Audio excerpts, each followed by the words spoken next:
Everybody asking how we doing, say we good. Don't need no one to tell me how to live just like they would. It ain't their business, but they in it, I don't know why. Revolved around my life after I found another. Kata disiplin dimaknai menjadi satu yang dilakukan seseorang pada orang lain untuk mendapatkan kepatuhan. Kita cenderung menghubungkan kata disiplin dengan ketidaknyamanan, karena misalnya untuk menegakkan disiplin terkadang kita harus menegakkan aturan-aturan yang membuat orang yang mau melanggar itu menjadi tidak nyaman gitu ya. Misalnya di sekolah tersebut sudah ada aturan atau disiplin tentang menggunakan sepatu berwarna hitam. Tetapi anak kita tentu dia akan menggunakan sepatu hitam itu, ada beberapa anak ini dengan alasan dia tidak nyaman. Karena mungkin kalau nanti sepatunya selain hitam, bisa saja akan diambil oleh pihaknya, atau dia disuruh pulang sepatu hitam misalnya, seperti itu. Jadi cenderung tidak nyaman gitu. Ternyata disiplin adalah cara kita mengontrol diri dan bagaimana menguasai diri untuk memilih tindakan yang mengacu pada nilai-nilai yang kita hargai agar tercapai tujuan mulia yang diinginkan.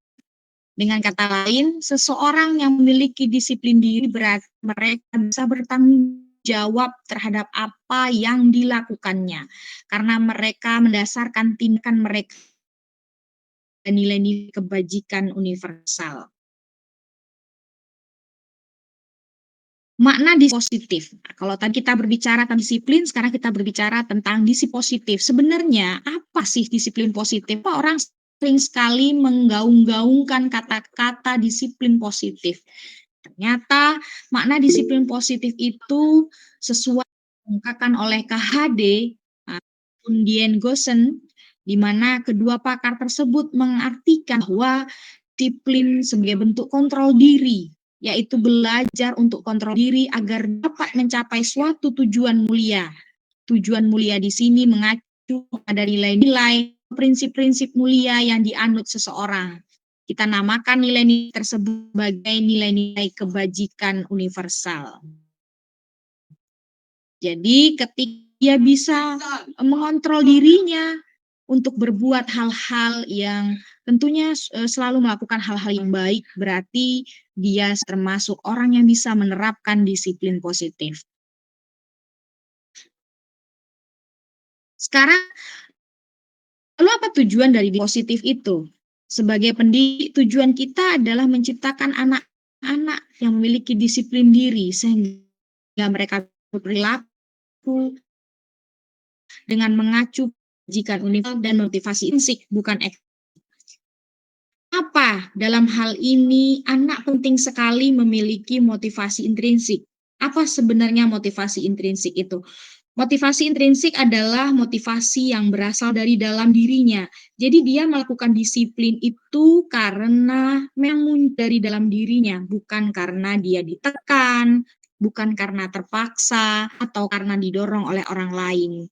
Jadi misalnya dia menggunakan pakaian seragam yang lengkap sesuai dengan aturan itu karena dia memang merasa ketika dia berpenampilan yang baik, dia berpenampilan yang sesuai dengan aturan, dia merasa bangga bisa melakukan hal tersebut.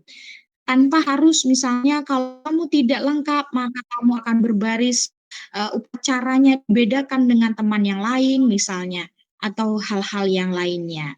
Jadi sangat penting sekali disiplin positif ini, anak-anak tersebut memiliki motivasi itu berasal dari dalam dirinya. Kita sekali menyebut kata-kata nilai-nilai kebajikan universal. Kalau tadi kita sudah berbicara tentang disiplin, kemudian kita sudah berbicara tentang disiplin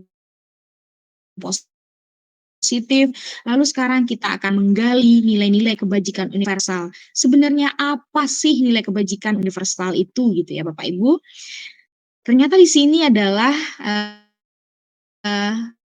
sifat-sifat positif manusia yang merupakan tujuan mulia yang ingin dicapai setiap individu. Buatan memiliki tujuan. Dengan mengaitkan nilai-nilai kebajikan yang diyakini seseorang, maka motivasi intrinsiknya akan terbangun sehingga menggerakkan motivasi dalam untuk dapat mencapai tujuan mulia yang diinginkan. Nilai-nilai kebajikan universal itu sebenarnya contohnya seperti apa? Nah, di sini bisa kita lihat Bapak dan Ibu, contohnya banyak sekali nilai-nilai kebajikan yang universal itu ya.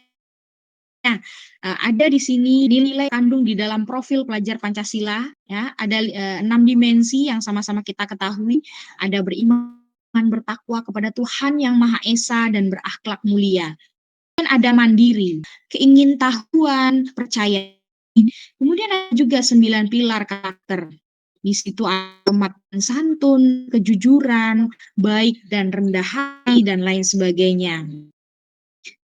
Kemudian ada juga nilai-nilai kebajikan universal itu berkaitan dengan petunjuk hidup. Misalnya dia peduli, dia memiliki kesabaran. Kemudian ada juga keadilan. Di sini juga ada proyek-proyek kebajikan itu begitu banyak sekali ya Bapak Ibu kalau kita lihat nilai-nilai kebajikan universal ini yang menjadi tujuan dari diri. Jadi di tadi kan anak-anak itu akan memiliki dia bisa mengontrol diri, dia bisa melakukan sesungguhnya. Oke, tentang teori motivasi hargaan restitusi. Kita berbicara tentang motivasi perilaku. Kalau tadi kita mendengar kata-kata motivasi itu ada motivasi intrinsik, begitu. Kita akan mengkaji 3 motivasi perilaku manusia sesungguhnya. Yang pertama, manusia itu memiliki motivasi dari ketidaknyamanan atau hukuman. Jadi, ada motivasi misalnya anak itu kenapa dia berpakaian lengkap karena dia tidak ingin misalnya dihukum, sepatunya diambil, atau misalnya nanti disuruh pulang gitu ya. Nah, ada orang itu tipenya dia berperilaku karena termotivasi hukum, ada seperti itu.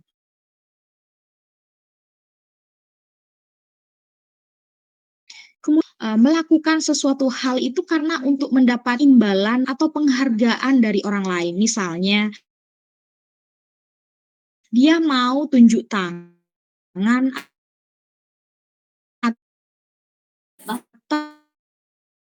atau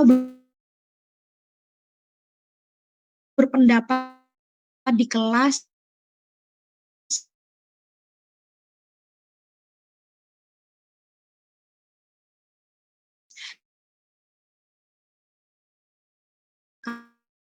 kalau misalnya gurunya pena atau hari itu gurunya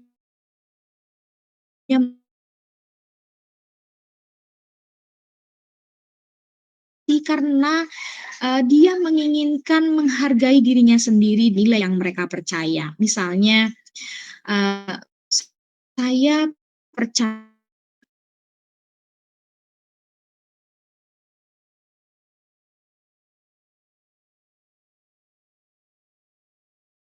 saya melakukan hal baik ini, saya merasa saya menghargai diri saya sendiri. Jadi dia melakukan hal tersebut itu karena dia, merasa panggilan dari hatinya, karena adanya hukuman atau karena dia nantinya akan diberi imbalan oleh orang lain.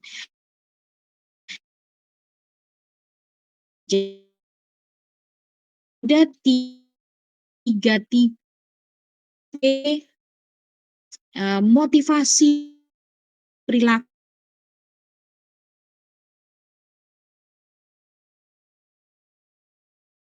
ya Bapak dan Ibu.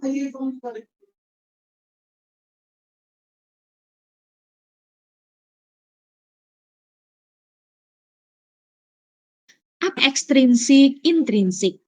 Mana saja yang termasuk motivasi ekstrinsik atau eksternal? Ternyata ketika seseorang murid melakukan sesuatu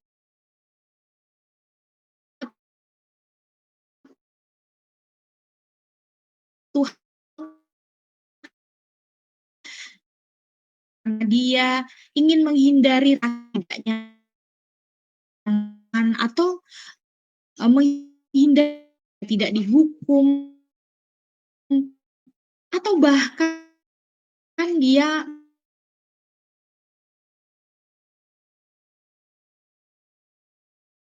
melakukan sesuatu itu karena dia hanya ingin dipuji, dia hanya ingin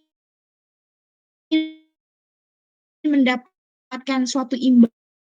Kedua hal tersebut berarti motivasinya masih Oke, Bapak dan Ibu, izin melanjutkan. Jadi, kalau kita kaji motivasi eksternal ini itu berasal dari luar, sedangkan motivasi internal itu berasal dari dalam diri murid sendiri. Jadi, ketika seorang murid berperilaku karena menghindari rasa nggak nyaman atau takut dihukum, atau karena dia pengen dapat imbalan berasal dari luar atau eksternal. Sedangkan ketika dia bisa menghargai dirinya sendiri, maka berarti motivasi tersebut sudah berasal dari motivasi internal. Oke, sekarang berbicara tentang hukuman dan penghargaan. Dalam menjalankan peraturan ataupun keyakinan kelas, bila mana ada suatu pelanggaran, tentunya sesuatu harus terjadi. Untuk itu kita perlu meninjau ulang tindakan penegakan peraturan atau keyakinan kelas kita selama ini. Tindakan terhadap suatu pelanggaran pada umumnya berbentuk hukuman atau konsekuensi. Sedangkan restitusi adalah proses kondisi bagi murid untuk memperbaiki kesalahan mereka, sehingga mereka bisa kembali pada kelompok mereka dengan karakter yang lebih kuat.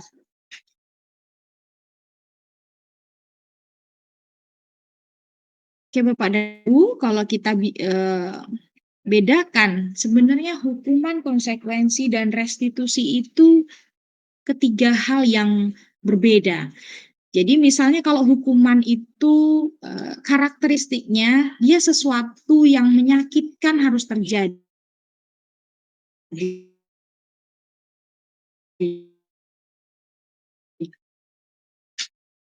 Sedangkan kalau konsekuensi sesuatu itu harus terjadi. Sedangkan kalau restitusi pilihan. Kemudian kalau kita berbicara tentang hukum identik dengan rasa tidak nyaman untuk murid dalam jangka waktu yang panjang. Kemudian korban mendapatkan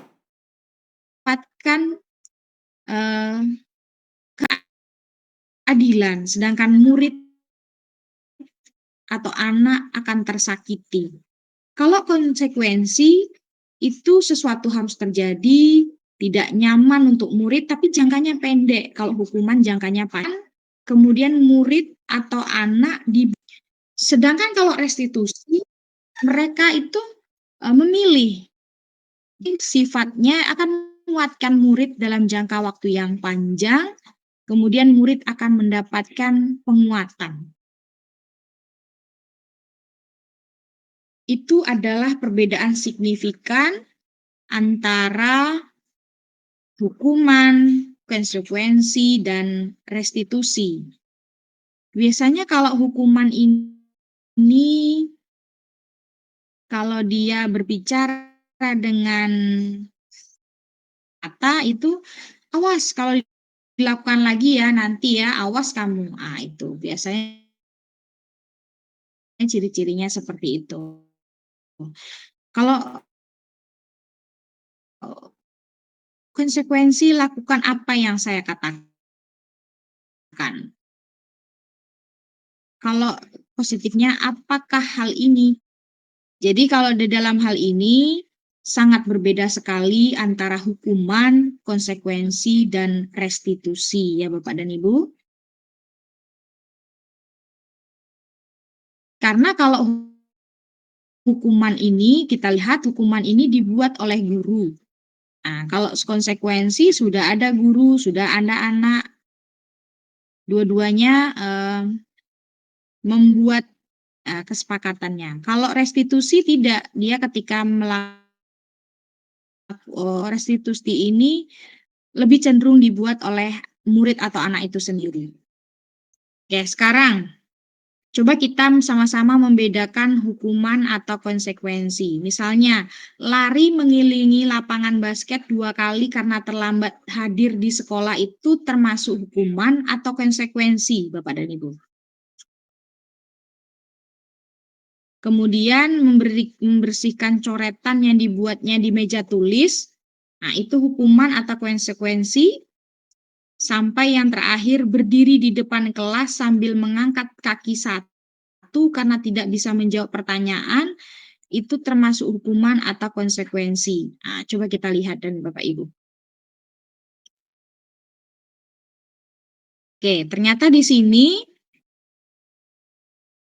lari mengelilingi lapangan basket 2 kali karena terlambat hadir di sekolah itu adalah termasuk hukuman. Kemudian membersihkan coretan yang dibuatnya di meja tulis itu konsekuensi. Kemudian murid diminta untuk push up 15 kali karena tidak menggunakan masker ke sekolah itu termasuk hukuman. Kemudian menggantikan kertas tugas teman yang telah dicoret-coret itu konsekuensi.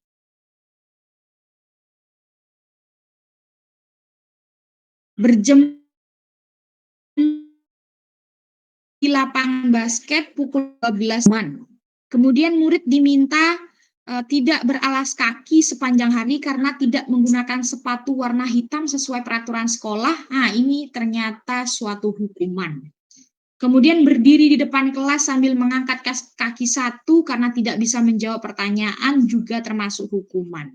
Jadi kalau kita lihat, kita bisa menyimpulkan bahwa hukuman ini jauh sekali dari kesalahan yang dia lakukan.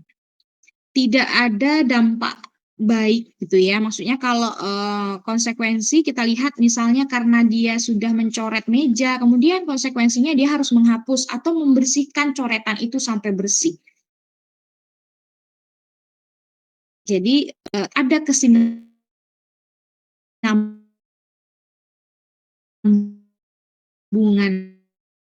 begitu ya Bapak Ibu.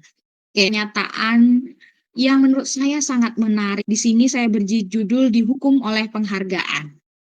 Di mana yang pertama itu pernyataannya adalah penghargaan efektif jika kita menginginkan seseorang melakukan sesuatu yang kita inginkan dalam jangka waktu pendek. Jadi kalau penghargaan itu misalnya anak, misalnya di jenjang SD, anak itu kalau dia berbuat baik akan dikasih bintang gitu ya. Kalau dia melakukan hal baik lagi, dia akan dikasih bintang, seperti itu. Jadi, itu akan berdampaknya jangka pendek. Ketika mereka tidak diberikan penghargaan, maka mereka nggak tertarik untuk melakukan hal itu lagi, gitu ya. Kemudian, kita menggunakan penghargaan lagi dan lagi, maka orang tersebut akan bergantung pada penghargaan yang diberikan, serta kehilangan motivasi dari dalam. Jadi, anak ini melakukannya karena ada sesuatu saja, kalau nggak ada lagi ya dia nggak mau gitu.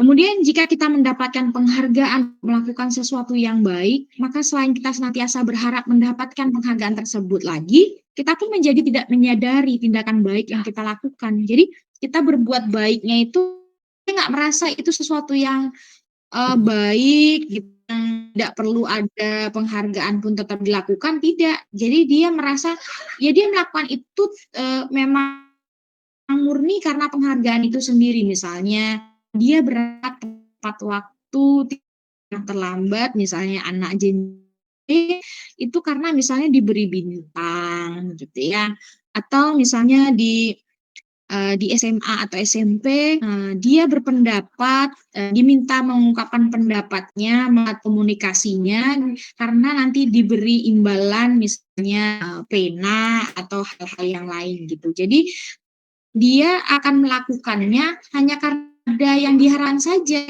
Ketika yang diharapkannya sudah tidak ada, dia tidak, menginginkan lagi gitu ya Bapak dan Ibu.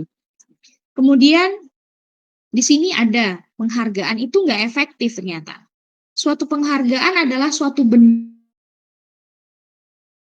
atau perlu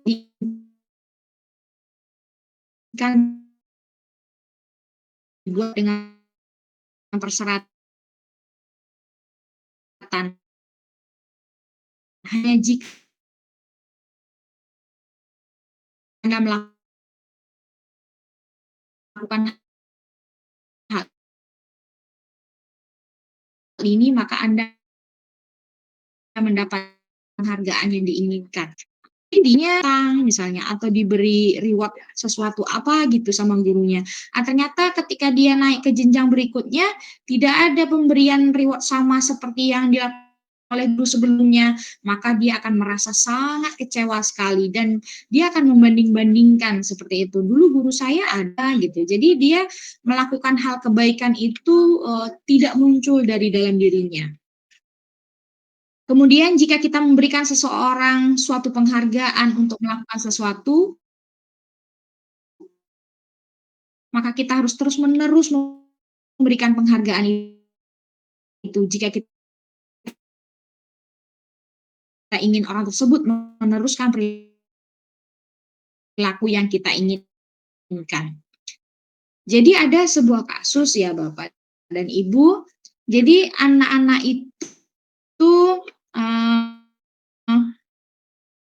akan tertib di kelas ketika mereka akan, baris dengan rapi ya, mereka akan tertib lah gitu ya Bapak, gurunya tidak hadir. Nah, jadi dia digantikan oleh guru lain di kelas tersebut. Anak itu hari itu tidak tertib, guru yang menggantikan ini pasti nggak akan memberikan bintang, gitu. Jadi, kalau kita sudah terbiasa memberikan suatu penghargaan, maka kita harus terus-menerus ngasihnya, supaya mereka terus melakukan hal itu, gitu. Jadi kalau sempat kita berhenti, ya mereka akan berhenti juga melakukan hal tersebut, gitu. Nah, itu kalau keterkaitannya dengan penghargaan. Kemudian ternyata penghargaan itu bisa merusak hubungan, ya. Ketika seseorang diberikan penghargaan atau dipuji di depan orang banyak, maka yang lain akan merasa iri dan sebagian dari mereka akan tidak menyukai orang yang diberikan penghargaan tersebut. Misalnya kita terlalu mengagung-agungkan seorang anak di kelas tersebut. Nah, maka anak yang lain itu karena setiap anak ini punya karakter berbeda-beda, mungkin dia tidak akan mengucapkan hal tersebut ke gurunya gitu ya, tetapi di dalam lubuk hati yang teman yang lain yang tidak pernah dihargai menurut mereka ya, atau tidak pernah diberikan penghargaan atau tidak pernah dipuji oleh gurunya, dia akan iri dengan anak-anak yang dipuji tadi. Misalnya identik dengan yang dipuji itu kan anak-anak pintar ya Bapak Ibu ya. Kemudian jika seseorang guru sering memberikan penghargaan kepada murid-muridnya, besar kemungkinan murid-muridnya termotivasi hanya untuk menyenangkan gurunya. Mereka tidak akan bersikap jujur kepada guru tersebut.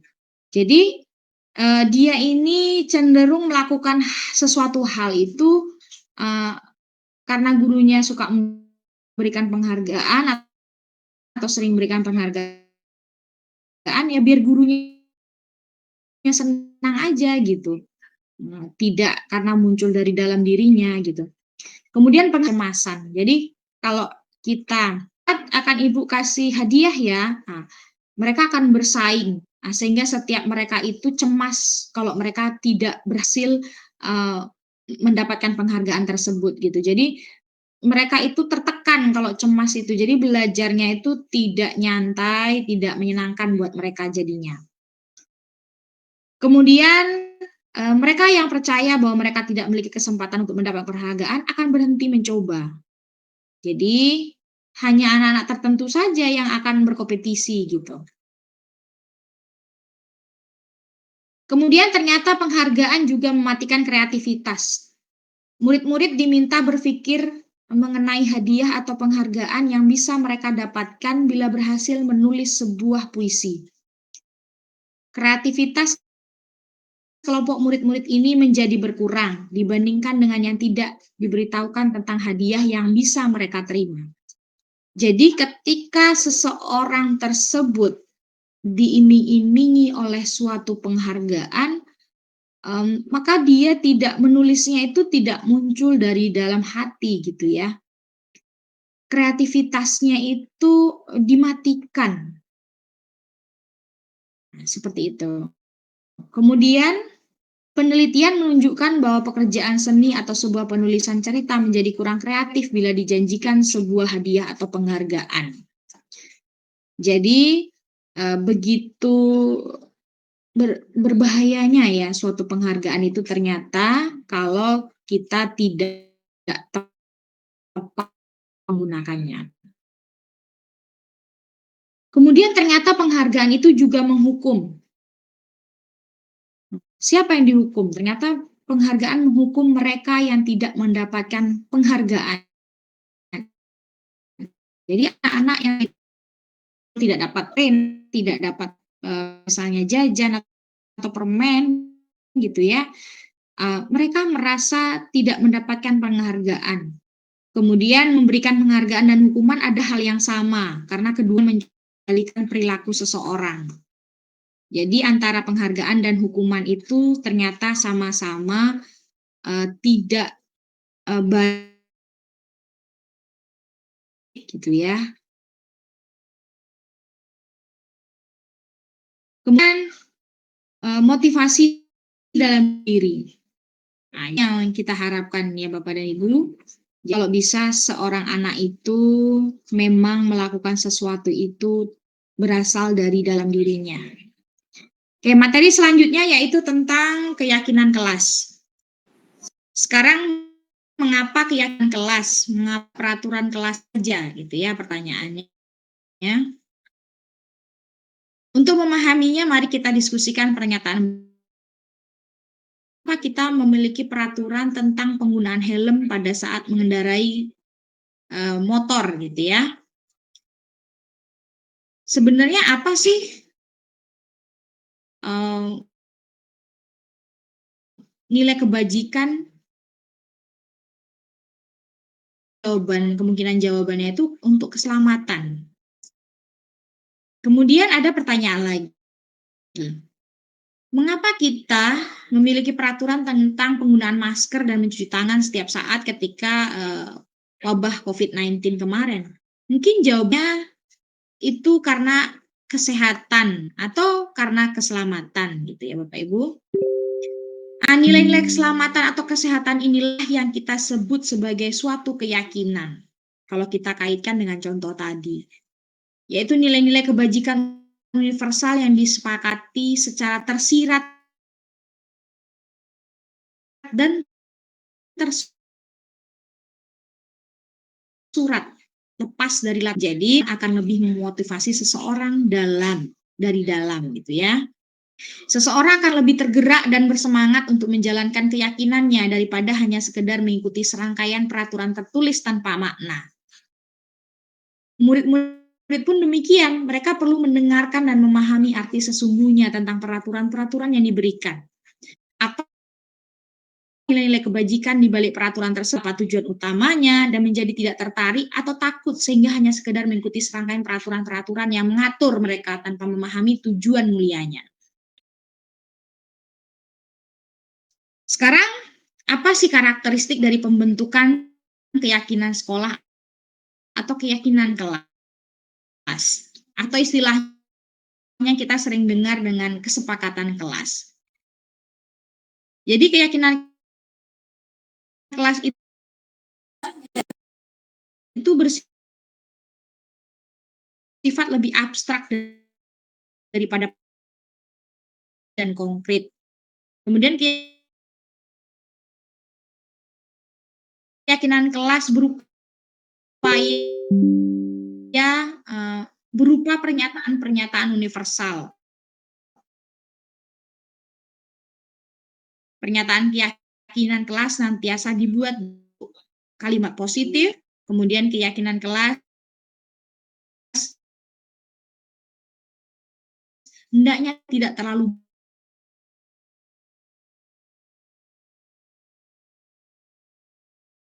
kita mempersilahkan warga sekolah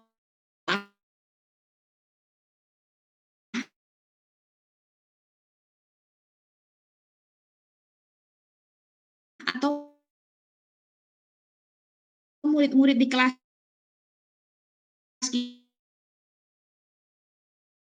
kita itu untuk bercurah peraturan yang perlu disepakati di sekolah tersebut.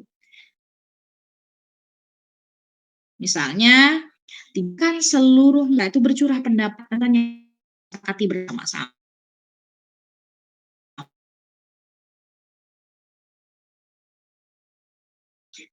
Misalnya, harus pendapat dulu.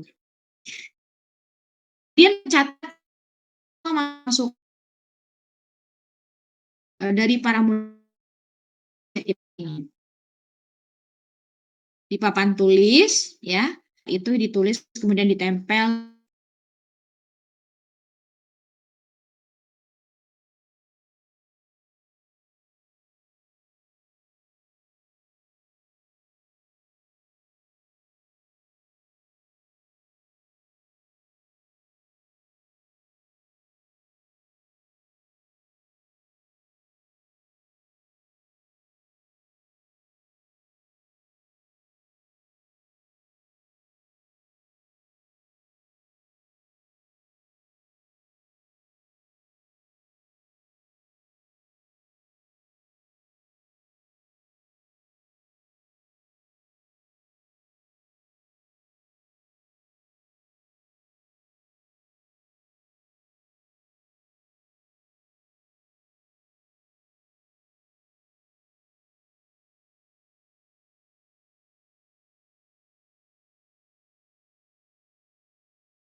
Mohon maaf Bapak Ibu, sepertinya ada kendala.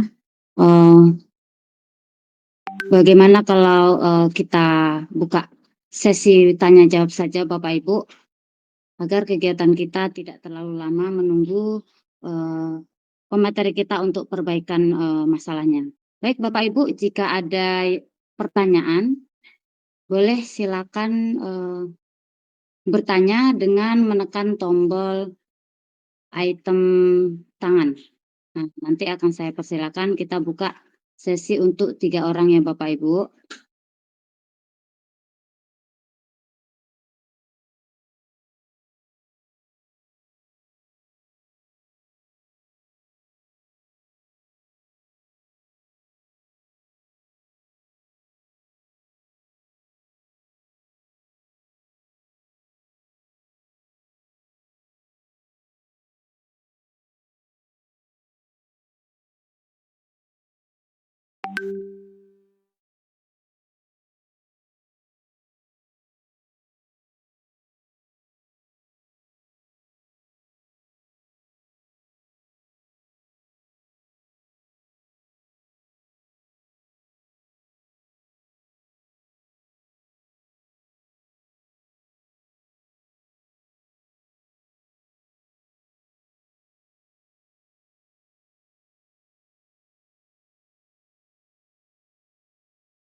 Hai Bapak Ibu, apakah ada yang bertanya seputar materi yang telah disampaikan, atau kalau apa di kolom chat saja Bapak Ibu pertanyaannya, nanti biar dibaca oleh pemateri kita. Silakan Bapak Ibu, kalau ada yang mau bertanya silakan.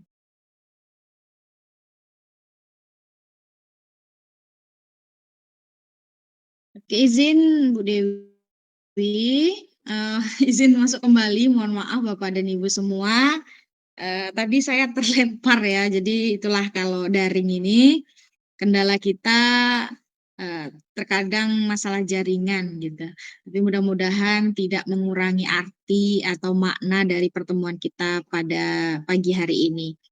Oke, tadi Bu Dewi sudah karena mungkin supaya tetap kondusif gitu ya diskusi kita. Jadi tadi Bu Dewi sudah mempersilahkan Bapak dan Ibu jika ada pertanyaan terkait yang sudah dipaparkan gitu ya. Meskipun tadi yang saya paparkan sebenarnya belum selesai karena tadi mungkin Bu Dewi supaya efektif saja diskusi hari ini gitu.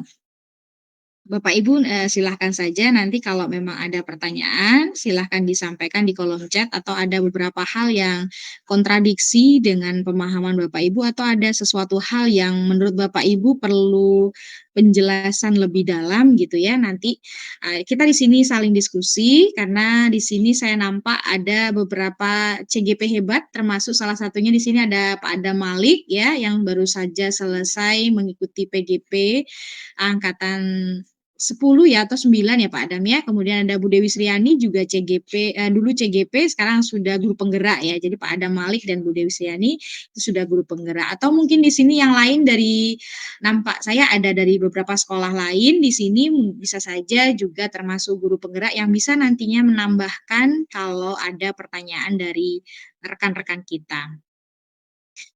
Oke, Bapak dan Ibu hebat, karena belum ada pertanyaan nampaknya izin saya memaparkan kembali, izin share screen lagi ya Bapak dan Ibu, terkait materi hari ini.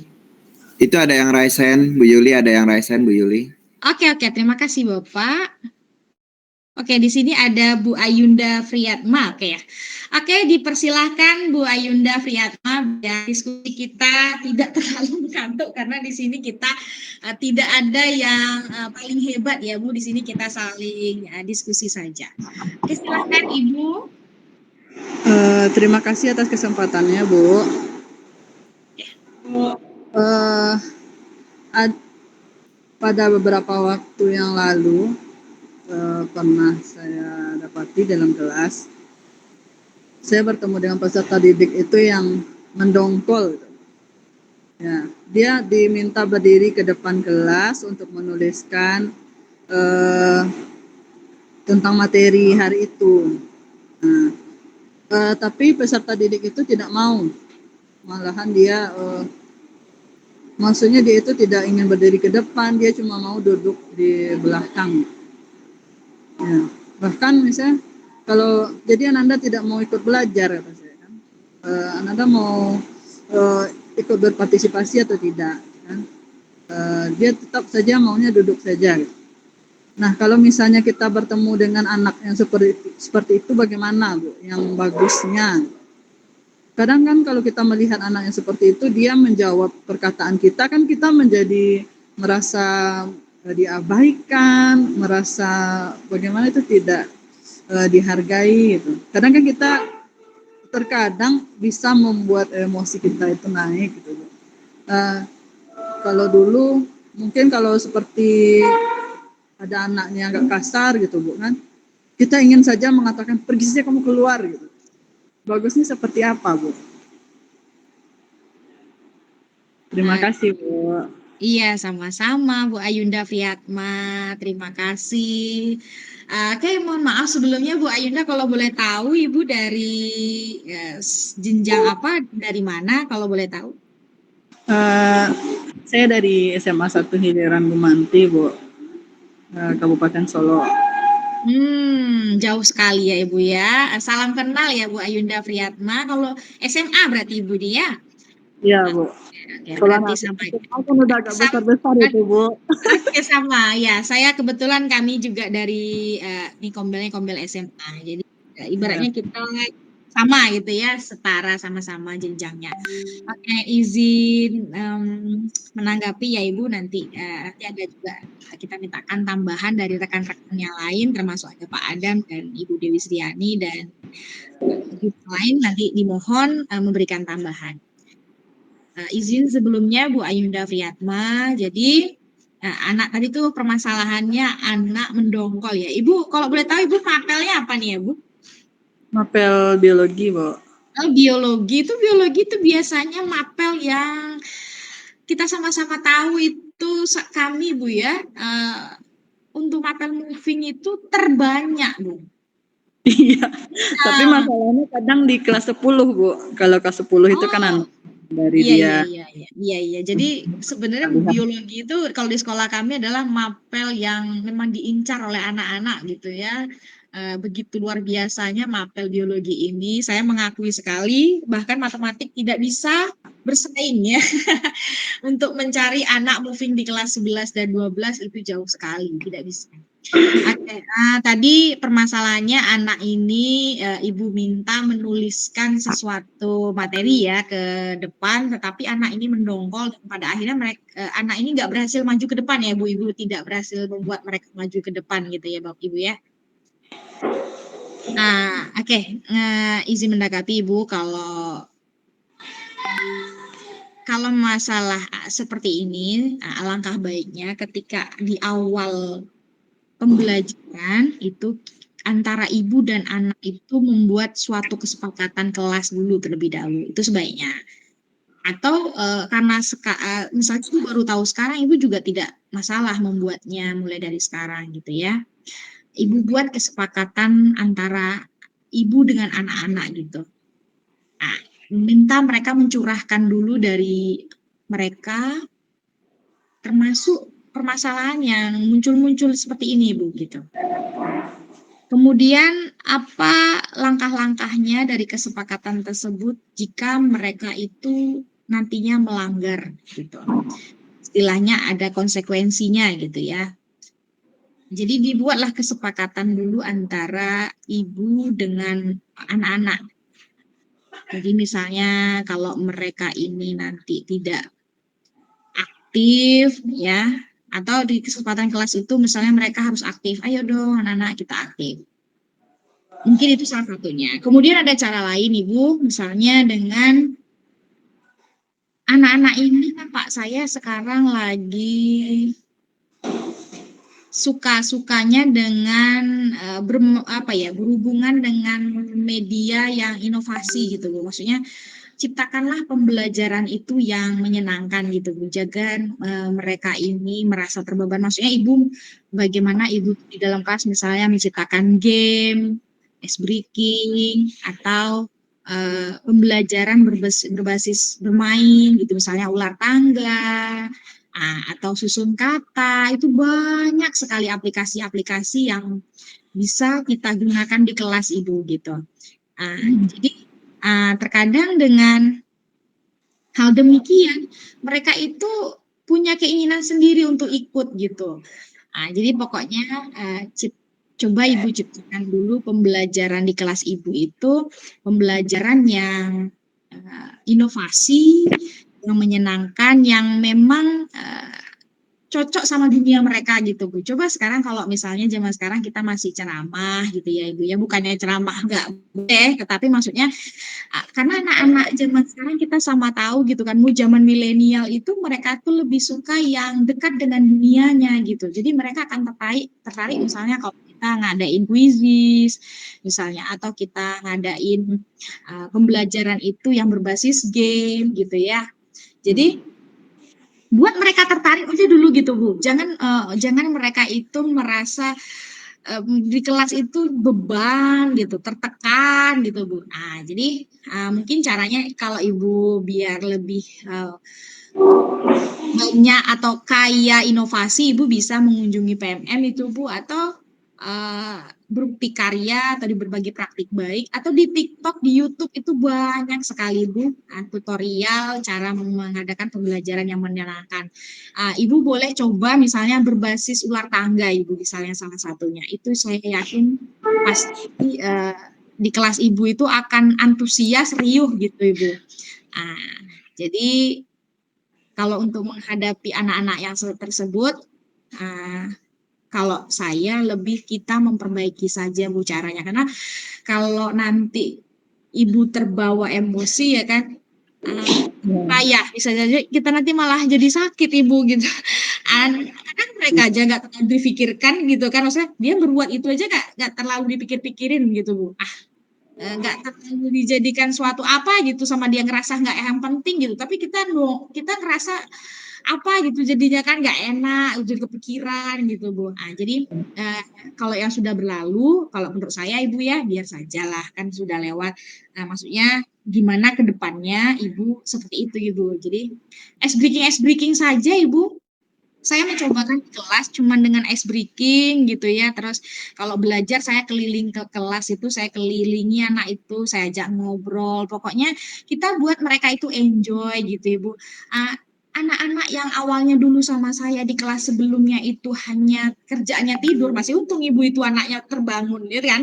Kalau anak Ibu gak mau maju ke depan berarti anaknya terbangun. Anak saya ini tertidur Bu. Jadi tertidur. Tapi ketika sekarang saya cuma menerapkan hal-hal yang sepele, sederhana, misalnya kayak cuma ice breaking gitu ya Bu, atau bermain game atau apalah tipenya, dia mau gitu Bu. Bahkan saya sebenarnya supaya dia jangan tidur saja saya sudah bersyukur, ternyata dia malah mau gitu Bu. Apalagi saya matematik nih Bu ya, kami matematik. Jadi saya sangat bersyukur sekali gitu dengan hanya melakukan beberapa gebrakan kecil mereka sudah jauh perkembangannya menurut saya seperti itu Ibu. Mungkin ini tanggapan dari saya Ibu. Di sini saya mintakan ke Pak Adam Malik, boleh menambahkan Bapak? Baik, Bu Yuli, makasih atas kesempatan yang diberikan ya. Jadi ini terkait dengan bagaimana cara kita menanggapi atau menghadapi siswa gitu ya. Di saat misalnya kita suruh dia, habis itu dia tidak mau, atau misalnya di saat kita menunjuk dia untuk tampil ke depan, ada yang melawan atau diam, yang intinya kita tidak tahu apa yang sedang mereka alami atau yang sedang mereka hadapi gitu ya. Nah sebenarnya selain apa yang disampaikan oleh trik-trik yang disampaikan oleh Bu Yuli tadi itu sangat-sangat bagus sekali ya. Ini terkait dengan bagaimana caranya kita menghangatkan suasana belajar di kelas. Nah selain dari itu mungkin di dalam budaya positif ini kan ada salah satunya itu yang bagus kita gunakan itu adalah segitiga restitusi gitu kan. Nah jadi dalam pelaksanaan segitiga restitusi ini seperti kasus yang dihadapi oleh Bu Ayunda di lokal gitu ya. Mungkin hal pertama yang harus kita lakukan itu adalah kita memahami dulu kondisi siswa kita gitu. Misalnya kita punya siswa 36 di dalam lokal gitu kan. Tidak semuanya pastinya 36 anak ini dalam kondisi yang baik-baik saja di dalam lokal itu gitu. Mungkin di saat misalnya Bu Ayunda nih lagi masuk lokal gitu kan, tiba-tiba Bu Ayunda menyuruh anak-anak untuk memberikan pendapat atau misalnya tampil ke depan dan anak-anak menolak dan sebagainya gitu kan. Nah bisa jadi anak yang kita suruh ini dia dalam keadaan yang sedang lagi bermasalah. Nah ini kan kita sebagai seorang pendidik atau sebagai seorang insan yang memberikan pengayoman ilmu kepada anak-anak, tentunya kita harus menyadari bahwasanya belum tentu ini sepenuhnya kesalahan dari anak, kan seperti itu. Nah jadi intinya bagaimana caranya kita menghadapi agar kita tidak gondok dengan mereka nggak gondok dengan kita gitu kan. Ada salah satu cara yang bisa kita lakukan yaitu dengan pelaksanaan segitiga restitusi. Nah intinya di sini dalam segitiga restitusi ini kita tidak mencari siapa yang benar siapa yang salah gitu, tetapi setidaknya kita lebih membuka pemikiran anak-anak ini termasuk kita tentang apa yang sedang mereka hadapi. Dan bagaimana caranya trik kita untuk memberikan mereka solusi atau masukan terhadap masalah yang mereka berikan. Nah, kenapa demikian? Karena dengan segitiga restitusi ini anak-anak lebih anak-anak lebih membuka dirinya sendiri terhadap masalah yang dia hadapi. Karena pada saat sekarang ini semenjak COVID-19 itu boleh dikatakan rata-rata anak-anak kita yang bermasalah itu rata-rata adalah anak-anak yang introvert.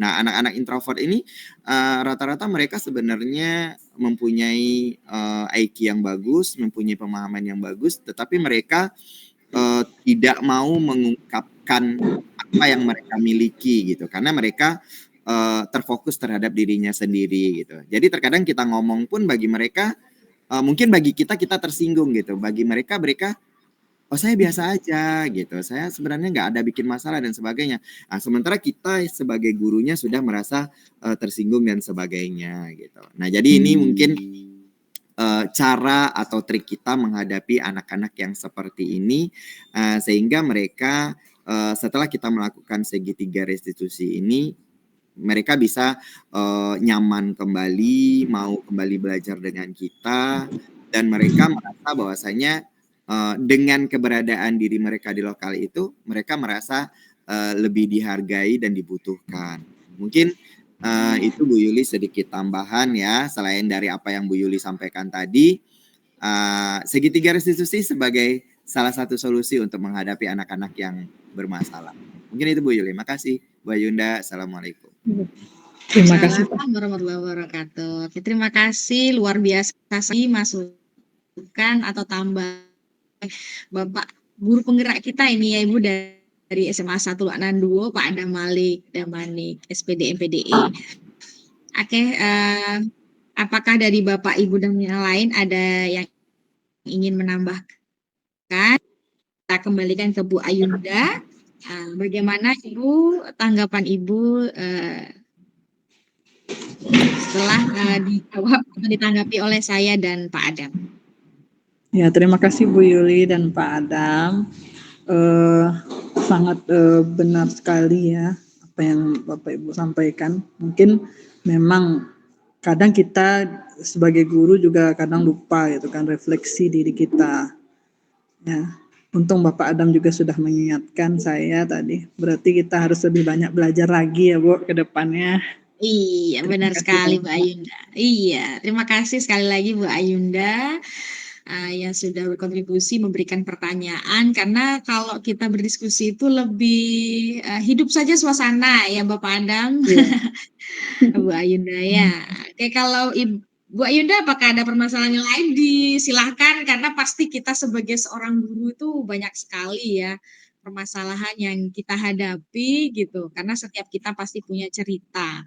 Apalagi Bu Ayunda atau guru yang lain sudah misalnya mengabdi di sekolah tersebut sudah puluhan tahun. Nah, sedangkan sebulan 2 bulan saja itu sudah banyak sekali Ceritanya ya Bu. ceritanya gitu. Kalau dibuatkan di album itu banyak sekali ya Bu Ayunda. Oke. Tadi Bu Ayunda, Pak Adam menyinggung tentang segitiga restitusi. Tadi di sini materi saya belum saya paparkan, makanya belum saya singgung. Jadi Bu Ayunda, kalau di segitiga restitusi itu Bu Ayunda memanggil anak tersebut secara individu. Bu Ayunda dibawa ke kantor atau di ruangan Bu Ayunda, kemudian Ibu Ayunda nyaman cerita, pasti dia punya alasan melakukan hal tersebut, ya kan, dia cerita tuh kenapa sih nak, kok kamu kayak gini. Jadi buat mereka itu ibaratnya curhat gitu ya, mengeluarkan keluh kesahnya apa yang dia rasakan. Kan kita sebagai guru ini lebih cenderung sekarang nampaknya maunya dipahami tanpa mau memahami, kan seperti itu ya Bu. Jadi saatnya lah sekarang kita merubah paradigma kita, karena sejatinya itu kitalah yang harus memahami anak-anak kita gitu, bukan sebaliknya gitu. Jadi kalau kita mau mereka paham dengan materi kita ya, atau mereka mau senang belajar dengan kita, ya memang kita lah yang menciptakan pembelajaran tersebut menjadi menyenangkan. Jadi tadi yang disampaikan Pak Adam, segitiga restitusi, Ibu panggil anak tersebut ke ruangan Ibu, kemudian Ibu bicara dari hati ke hati gitu ya tentang segitiga restitusi. Nah, di sini ada ya segitiga restitusi itu materinya di bagian terakhir, saya singgung sedikit biar Ibu kebayang nanti ngelakuinnya gimana. Nah, jadi di sini segitiga restitusi itu ada 3 tahapan Ibu. Ada 3 tahapan. Yang pertama namanya menstabilkan identitas. Stabilkan identitas ya di bagian bawah, kemudian validasi tindakan yang salah, baru yang terakhir menanyakan keyakinan. Kalau dibawakan ke prosesnya seperti ini Bu kira-kira. Jadi setelah Ibu panggil dia, kemudian ya, Ibu tanyakan, kita ngobrol santai aja dulu misalnya, tidak langsung ke tutup poin permasalahannya gitu kan, kayak nanya kabar apa gitu. Pokoknya buat dia nyaman, rileks dulu, kemudian sampai kita sampaikan bahwa berbuat salah itu nggak apa-apa, nah itu biasa gitu ya, karena nggak ada juga manusia ini yang sempurna. Ibu juga pernah dulu lakuin itu misalnya seperti itu. Ini kata-kata yang bisa dimunculkan di bagian menstabilkan identitas. Kita bisa menyelesaikan ini gitu ya.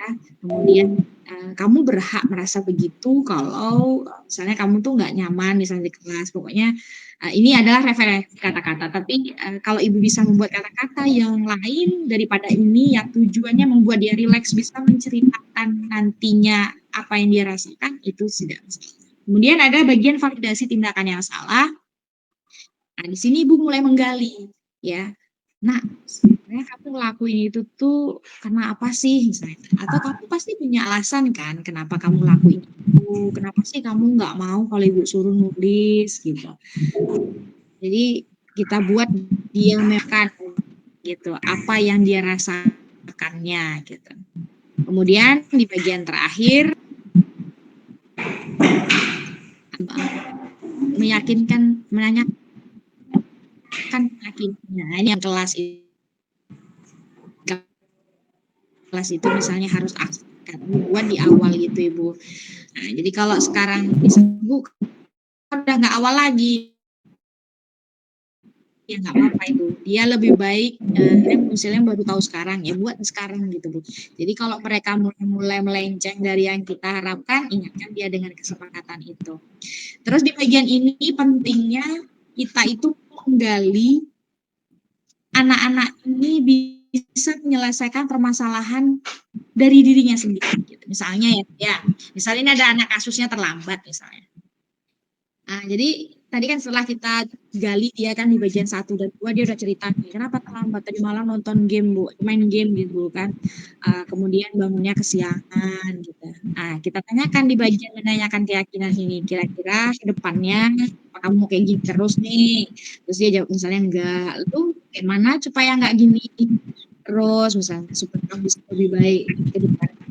Dia bakal bilang misalnya aku apalah Bu akan kurang rutin lah main gamenya misalnya. Nanti aku Bu, atau aku mau mamaku bangunin aku Bu kan. Nah, di situ pokoknya setidaknya kita tuh di dalam melakukan segitiga restitusi ini kita jadi mengetahui bahwa ternyata anak itu punya alasan gitu. Kemudian dari situ anak tersebut juga bisa belajar dari kesalahan yang dia lakukan. Ya kalau kita udah menghadap langsung kan dia jadi nggak nyaman kalau melakukan kesalahan lagi gitu. Jadi dia merasa diperhatikan, merasa dihargai, merasa dia udah tahu nih bahwa saya punya permasalahan ini ya seperti itu. Ini ya Bu Iya, Ayunda terima kasih yang Bu. disebutkan. Saya Bu Yanda sudah paham sekali tadi, cuman di sini karena belum saya bahas, jadi saya munculkan. Oke, Bapak Adam, apakah ada teman kita lagi nampaknya yang raise hand atau Belum sih kayaknya. mau Ini bertanya di enggak kolom? tahu. Coba kita cek dulu Belum. di kolom chat. Enggak ada. Oke. Ada aman Bu Yuli. Aman. Oke, kita Gimana Bu coba Yuni lanjut mau ya, Pak. dilanjutkan ke materinya? Oh ya, boleh. Apakah di layar saya masih muncul ya Bu Dewi ya? Sudah muncul. Sudah muncul. Oke, sekarang Bu Ayunda dan Bapak Ibu yang lain di sini kita sudah sering mendengar kata-kata keyakinan sekolah atau kesepakatan kelas gitu ya. Sebenarnya gimana Bu? Tadi saya sudah memaparkan ya. Jadi silakan buat kesepakatan kelas yang dimulai dengan meminta curah dengan anak-anak tersebut. Dengan kesepakatan. Jadi di situ buat mereka semuanya dicurahkan. Kalau gini apa nih? Kalau ini gimana nih? Nah, gitu. Kalau boleh terlambatan berapa menit bolehnya? Ini berapa? Ini berapa? Kayak gitu ya. Jadi ketika mereka nanti melenceng, keyakinan kelas kita atau kesepakatan kelas kita apa nih? Kayak gitu. Kemudian setelah kita selesai melakukan curah pendapat, bisa langsung ditulis di papan tulis, bisa juga misalnya Ibu tulis di sticky note ya, Bapak Ibu tulis di sticky note, kemudian ditempelkan di papan tulis. Setelah itu kalau seandainya kalimat-kalimat itu berbatif ya, jangan terlambat. Berarti kalimat positif, misalnya datanglah tepat waktu. Nah, seperti itu. Misalnya jangan berkata kotor, tapi berubah menjadi berkata sopan, santun, misalnya seperti itu. Kemudian ditinjau kembali daftar curah pendapat yang sudah dicatat di bagian-bagian mana saja yang memang bisa akan disepakati menjadi kesepakatan kelas. Nanti di akhirnya dilekatkanlah di dinding kelas atau di tempat yang mudah dilihat. Kalau memang kita seorang wali kelas, tetapi kalau kita hanya seorang guru mapel, itu mungkin bisa kita tulis atau kita catat di buku kita. Nanti kita sebutkan kali apa-apa aja gitu ya.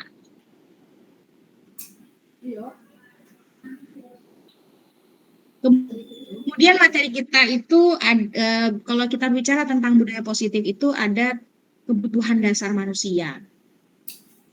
Jadi sebenarnya ternyata anak-anak ini kenapa kok dia melakukan suatu kesalahan atau berbuat salah, ternyata sebenarnya ada kebutuhan dasar dia ini yang nggak terpenuhi gitu ya. Jadi kalau kita berbicara tentang kebutuhan dasar, ada 5 kebutuhan dasar manusia sebenarnya. Ada yang pertama itu kebutuhan bertahan hidup. Itu berkaitan dengan makanan, pakaian, istirahat, tempat berlindung, keamanan, kesehatan, dan lain sebagainya. Kemudian ada kebutuhan itu kasih sayang dan rasa diterima. Bekerja sama, pengen disayangi, kayak gitu. Kemudian ada kekuasaan, berprestasi, ya, memimpin. Kemudian ada kebebasan. Misalnya anak tuh pengennya bebas sekolah itu tuh bangunnya suka-sukanya, misalnya berangkatnya suka-sukanya, pengennya bebas sekolah itu kalau bisa atau pakaian itu nggak harus ditentukan kayak gitu ya. Kemudian ada kesenangan, ada anak tuh kebutuhannya pengennya senang-senang berlari-lari, misalnya pengen ketawa-ketawa dengan teman. Nah, jadi kadang dia ini melakukan sesuatu itu karena kebutuhan dasar dia tadi nggak terpenuhi. Mungkin misalnya kalau kita bawakan di kasus Bu Ayunda tadi, kenapa dia ini tidak mau terlibat aktif itu istilahnya ya. Mungkin dia belum merasa belum ada kebutuhan senang dia terpenuhi misalnya, atau dia di dalam kelas itu belum enjoy, mungkin seperti itu. Kadang anak-anak ini kan bermacam tingkahnya dan karakternya ya Bapak dan Ibu. Kemudian berkaitan dengan posisi kontrol guru lagi. Ada guru itu sebagai penghukum, ada sebagai pembuat rasa bersalah, ada sebagai teman, ada sebagai pemantau, ada sebagai manajer. Kalau guru itu sebagai penghukum, nah, biasanya dia perbuatannya itu sukanya menghardik, nunjuk-nunjuk. Nah, kalau ngomong dia, kalau kamu nggak melakukannya, awas ya.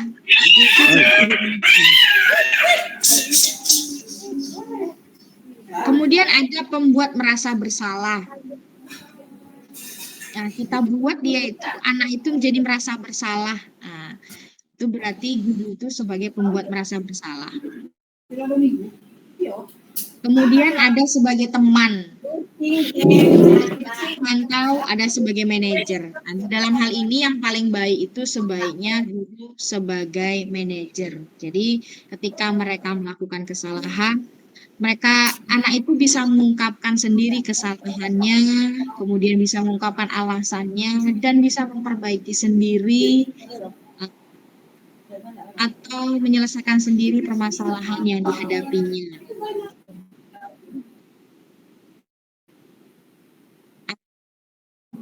Ya, demikian Bapak Ibu, nampaknya materi kita sudah sampai di sekian. Terima kasih ya. Kita isi kegiatan kita selanjutnya dengan diskusi ya Bapak dan Ibu.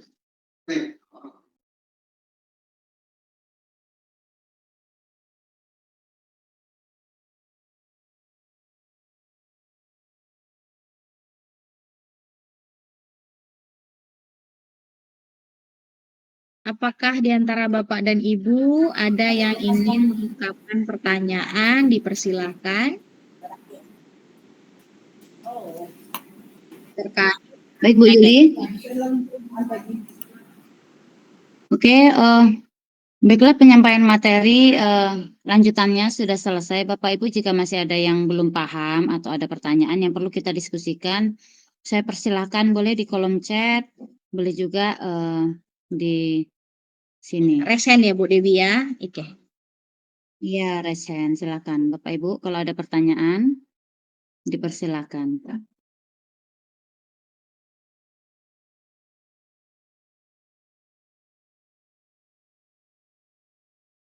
Karena kalau kita di sekolah ini pasti banyak sekali permasalahan-permasalahan yang kita hadapi, terutama terkait hubungan guru dengan murid, ya Ibu Dewi ya, atau murid dengan murid. Nah, kadang murid dengan murid saja mereka mau berselisih gitu. Nah, itu kalau permasalahan murid dengan murid biasanya itu berhubungan dengan perundungan misalnya, atau kurangnya ada harga menghargai di antara mereka gitu, masih suka membuli misalnya.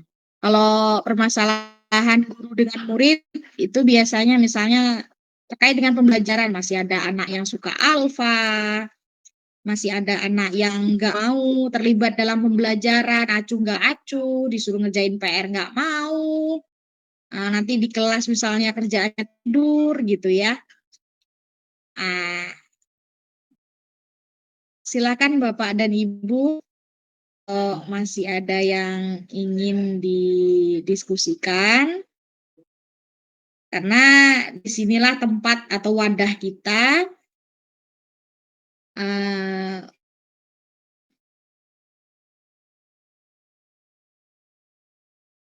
mencari Bapak dan Ibu. Oke, Bapak dan diingatkan kembali bahwa dari webinar yang diterbitkan sertifikat dan Ibu, jadi mohon Bapak dan Ibu mengisi link daftar hadir yang ada di kolom chat ya Bapak dan Ibu ya, menggunakan akun belajar. Saya ingatkan karena setiap webinar itu ada saja yang salah nama sekolah gitu. Jadi saya ingatkan Bapak dan Ibu mohon berhati-hati mengisi data di daftar hadir ya Bapak dan Ibu. Pastikan nama dan asal sekolahnya benar gitu.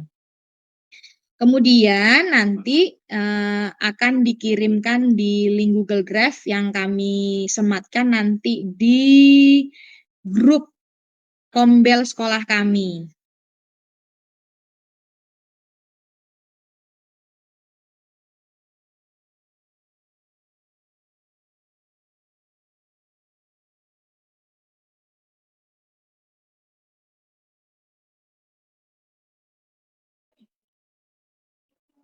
Bu Yuli sepertinya Sepertinya tidak ada pertanyaan Ibu Dewi ya. iya, Oke, sepertinya semuanya sudah sudah sangat Pak. memahami sekali nampaknya Ibu ya pemaparan saya. Oke, Bu Dewi bisa tolong ambilkan link grup kita Bu Dewi, kita sematkan di kolom chat karena takutnya nanti setelah ini Bapak dan Ibu dari sekolah lain akan kebingungan akan mengambil sertifikatnya di mana gitu ya. Link grupnya Bu. Iya, link Oke. grup Kombel ya Bu, tolong disematkan di kolom chat kita. Iya, sebentar ya. Iya. Ini ada beberapa yang belum bisa absen sepertinya, Bu. Minta akses karena dari sekolah lain ada juga dari provinsi lain. Iya. Oke. Nanti kita bantu saja, Bu, di Iya, nanti link. kita bantu. Iya, nanti. Makanya Bu Dewi sementara ini Pak Adam kok ini Google apa ya? Link absen ya Pak Adam? Absen Bu Yuli. Oke. Pak Adam sendiri berhasil atau tidak Pak Adam? Absennya udah saya udah. Ya, berhasil ya Pak Adam, karena ada teman-teman kita kok nggak berhasil itu. Kendalanya apa ya Pak Adam ya? Oh, ini Karena nanti kalau dia di email belajar kita. Oh gitu, ya itu Bapak Ibu ya. Jadi ada pencerahan nih dari Pak Adam nih. Kalau Bapak Ibu terkendala terus dia minta password, silakan masuk menggunakan password akun belajar kita ya Pak Adam ya. Iya benar.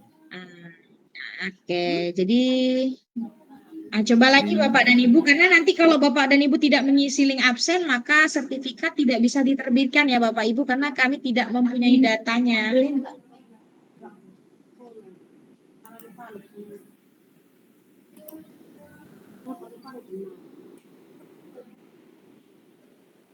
Masih belum bisa ya, Bu Trimedia Astuti nampaknya ini.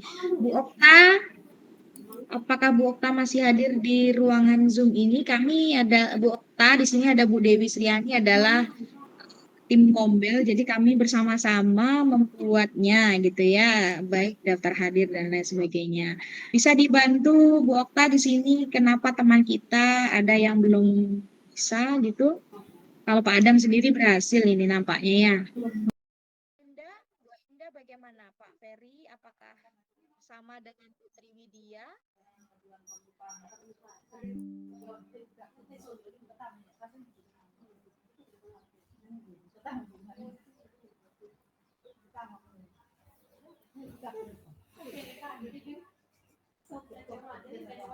Bapak Ibu yang belum bergabung di grup Kombel ini, mohon ini dulu kami kirimkan link ya, nanti Bapak Ibu bisa ambil sertifikatnya nanti di situ ya Bapak dan Ibu. Ya, nah di sini tanya di grup Kombelnya apakah pakai akun belajar. Nah, iya benar sekali pakai akun belajar.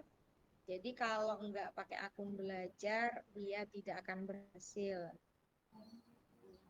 Bu Yuli sudah saya sematkan, itu ada link grup Kombel kita, jadi di sana nanti bisa kita saling sharing terkait dengan sertifikat yang akan diterbitkan. Oke, oke. Terima kasih banyak ya Bu Dewi atas bantuan. Bapak Ibu silakan yang hadir pada pagi hari ini ya, silakan bergabung di grup Kombel kami untuk penerbitan sertifikatnya nanti. Kami upayakan lambat seminggu, paling lambat ya Bu, coba kita harap mudah-mudahan 3 hari ke depan sudah bisa terbit. Tapi paling maksimal nanti 1 minggu. Jadi masih bisa digunakan nanti di periode Juli Desember tentunya. Oke Bapak dan Ibu, silakan Bu Dewi. Nampaknya teman-teman sudah banyak yang bergabung, nampak saya di grup ini. Mungkin bisa kita tutup Bu Dewi. Silakan Bu Dewi. Oke. Baik, terima kasih Bu Yuli atas penyampaian materinya, karena kita akan belajar dan terus belajar tentunya Bu ya. Jadi apapun yang kita dapatkan semoga nanti bisa membekali Bapak Ibu menghadapi siswa kita yang penuh dengan keunikannya di kelas tentunya. Baik, karena penyampaian materi dan diskusi sudah selesai, mari bersama-sama Bapak Ibu kita ucapkan hamdalah terlebih dahulu atas selancarnya kegiatan kita hari ini. Alhamdulillah. Baik Bapak Ibu, saya tutup kegiatan kita kali ini dengan sebuah pantun. Bunga mawar di perbukitan, sawah luas di pedesaan. Terima kasih untuk perhatian, mohon maaf untuk kesalahan. Baik, saya akhiri. Assalamualaikum warahmatullahi wabarakatuh. Waalaikumsalam warahmatullahi wabarakatuh. Terima kasih mau bergabung ya Pak Dani baru mencogok ya baru. Iya Pak Dani baru mencogok itu Salam kenal Bapak Ibu hebat semuanya. Selamat bertemu kembali nanti di webinar berikutnya ya Pak Adam. Kita akan membahas materi-materi tentang hal-hal yang penting lagi berikutnya Pak Adam. Makanya selalu pantau grup Kombel kami ya Pak Adam. Oke Bapak dan Ibu, izin live ya Bapak Ibu. Silakan boleh Bapak Ibu kembali beraktivitas dengan aktivitasnya masing-masing. Terima kasih Bapak dan Ibu.